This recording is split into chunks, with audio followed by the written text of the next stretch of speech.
2024 Go Emilio Türkiye Rehberi Ödül Töreni'ne hoş geldiniz, şeref verdiniz. Uluslararası gastronominin en önemli oyuncularından biri Gomio. Dünyanın birçok ülkesinde var ve burada da olması gerekiyordu. Gomio a pour vocation de soutenir et d'accompagner les chefs et les futurs chefs tout au long de leur carrière.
Yarattığı lezzetlerle dünya çapında bir ün elde eden modern İtalyan mutfağının en önemli temsilcilerinden biri. İtalya'nın Michelin yıldızlı kadın şefi, Glass Hastoria'nın kurucusu Sayın Christina Bowerman'ı davet ediyorum alkışlarınızla. Welcome chef, welcome on stage.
Well, hello everyone. Thank you so much for inviting me once again to this amazing convention that gives us the opportunity of talking of the restaurant business from a different point of view.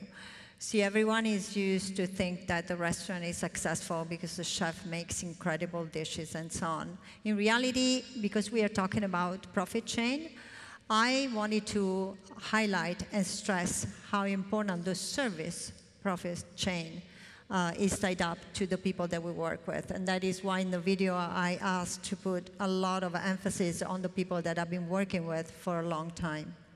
So I would like to discuss this important concept. I took some notes and I'm going to try to be as short as possible because I'm sure that everybody is very tired. So this important concept can greatly benefit the restaurant business, and it's the service profit chain. This concept establishes a direct relationship between profitability, customer loyalty, employee satisfaction and loyalty, and productivity. We know that during these last 4 years, especially after COVID, we had lots of problems with staff. One of the reasons because they left. One of the reasons because they changed their job, because they could not stand the restaurant business anymore. Well, I'm proud to say that I retained all the people that I've been working with for a long time. And I celebrated my 18th birthday, well, anniversary actually, no birthday, my 18th anniversary this year in January. And all the people that you have seen in the video, they're all with me. And some of them up to 17 and a half years, all the way down to about 14. So by understanding and implementing the key prepositions of this chain, restaurants can enhance their success and create a sustainable competitive advantage in the industry. Long time ago, we would think that just because a chef would be like, an amazing person and an amazing professional, the restaurant would actually make profit. Well, nowadays it's not that way anymore. And you can actually use almost a mathematical formula to make sure that your restaurant is successful in the sense of profit, of course.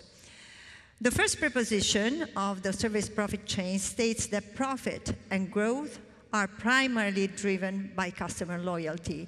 If we can ensure, and in fact, I can actually witness that it is that way. The post-COVID, we had no tourists whatsoever, but during the previous 16 years, I had built a very strong customer loyalty. All Italians, even from my area, from my quarter, they would come, and they sustained me throughout all the post-COVID year.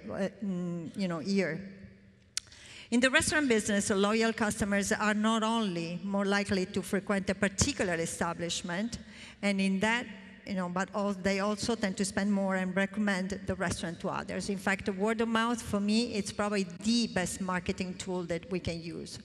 I always apply the concept that I call it the cheer concept. There was a TV series many years ago in the United States. It was called Cheers. And the little song would say, cheers, a place where everybody knows your name.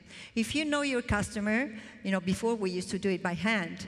We used to say, Mr. Brown doesn't like meat, or Mr. Brown preferred table is that one. Now we can do it, fortunately, digitally. So I have like a long list of my customers, whatever their preference is, that makes them feel special.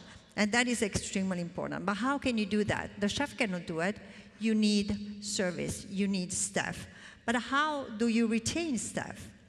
Employees play a critical role in delivering great service and creating positive customer experiences.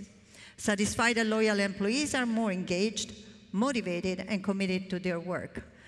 The service, the staff, especially the one that is in contact with the clients, are the ones that actually can push more, are the ones that go that little extra step to make sure that their clients are satisfied. But they're also the ones that actually can sell more, and that make profitable for the restaurant itself. So the aspect are employees hiring and training, because that's the first tool. How do you actually hire? I studied psychology during my university courses and specialized in the management business. And I always apply even though some people say that it's outdated, the so-called Maslow pyramid. That means I put myself in their business and I start from the bottom. They need a good salary. There's nothing, there's no way around it. They need a good salary. But going all the way to the top, the salary is not enough to retain a person. You actually have to fulfill their ambitions. Also, very simple question. Would you surround yourself with people who don't have the same ambitions as you? I wouldn't. So when I hire a person, one of the first questions that I ask them is like, where do you see yourself 3 years from now? So I stay away from it, for instance, from people who just started this career and they say, oh, I want to try and I want to see how it is. No, you got to have a goal and a project in your life. if you are on board, you need to have the project and follow it with us. I will make sure that your satisfactions, your goals will be satisfied, or fulfilled, of course, if I can. Second, empowerment and autonomy. That's something I learned in the States. I give my people who I work with, they don't work for me. We work together, empowerment and autonomy. For instance, in the States, if you work as a bartender, if you work as a waiter, you have a certain allowance.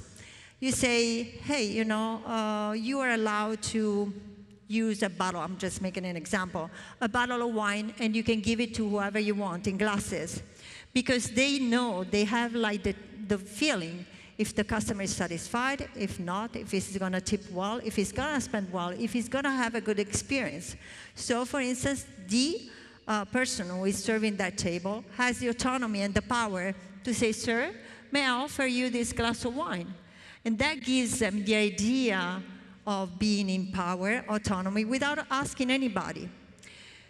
Second, recognition and reward. That's something very important. And that is one of the reasons for which I put that video on. Now we started this trend, and I'm very happy to say that every summer I reunite the two teams, one from Glass and one from Buono. And we have this amazing dinner in which the two teams collaborate.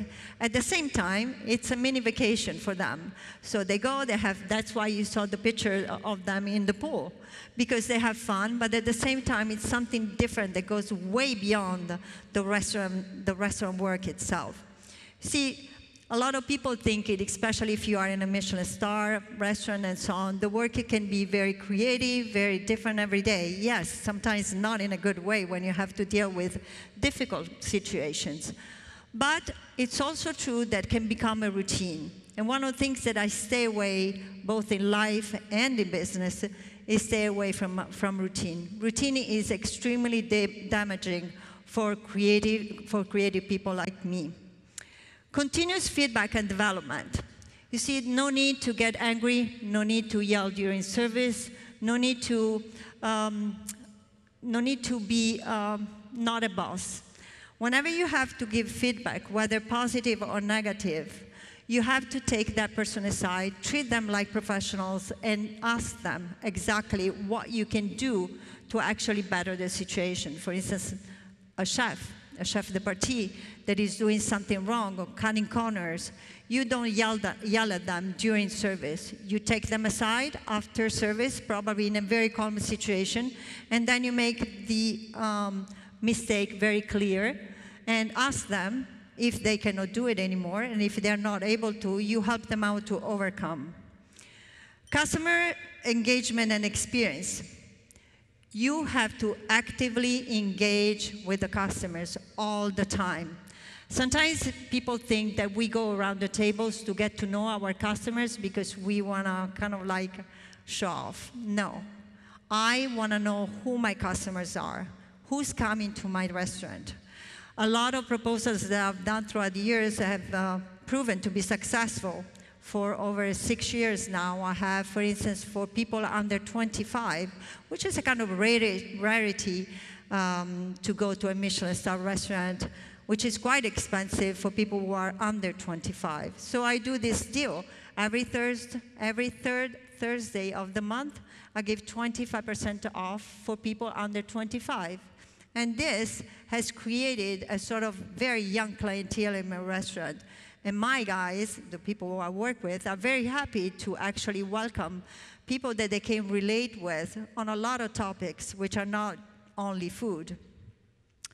So in conclusion, if we understand and implement the service profit chain, restaurants can create a virtuous circle where customer loyalty, employee satisfaction, and profitability reinforce one another.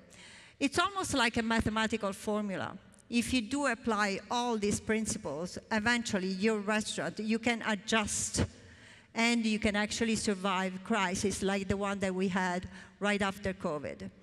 One last thing, how do I reward the people that I've been working with for a long time? Not only from, money, which is of course, normal, but it's also trips. It's also the mini vacation in Turkey. But it's also, for instance, in my particular case, giving them a small percentage of my company. I've been working with Ricardo, the guy that you have seen, smelling the wine because he's got like 2 degrees, he's sommelier and so on, and we've been working with for 17 and a half years. 17 years and a couple of months. Same thing is for my sous chef, 14 years. And the guy right next to him that I just offered him to be part of my company, again, it's almost 11 years. Those are people that took care and they care about the restaurant even before they were offered a percentage of the company. But I know that if I'm here today, they can be here today, and I can rest assured that my restaurant is going smoothly, and I get messages for whatever is happening over there, is because they are part of that team that is a solid reason for which glass has been a success up to now, and hopefully it's going to be in the next few years. One other thing very important is whenever you open a restaurant in another country, the staff that you choose, the culture that you're getting yourself into, needed to be studied. We need to understand exactly what the kind of service is applied in that country and modify us a little bit of one side and a little bit on the other in order to give that excellent service and customer relationship and engagement that I was mentioning earlier. I really hope that these are hints that can stimulate your mind, can stimulate your business, and maybe change a little bit here and a little bit there, exactly like I do every single time I walk out of my restaurant. Thank you.